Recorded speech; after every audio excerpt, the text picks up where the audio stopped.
ලතු වැකියා. මානා කුලයට අයත් ලතු වැකියා නැත්නම් painted stork. ආහාර ගන්නා විලාසයයි මේ. හොටේ මදක් විවර කළා දිය තුලට උබාගෙන ඉදිරියට ගමන් කරනවා.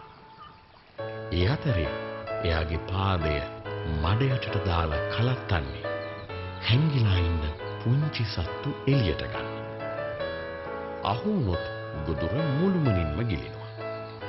කුඹුරු අතර දියපාරේ බොහෝ වේලා කෑමට ගොදුරක් සොයාගන්න මේ ලතු වැකියා බොහෝම මහන්සි වෙනවා.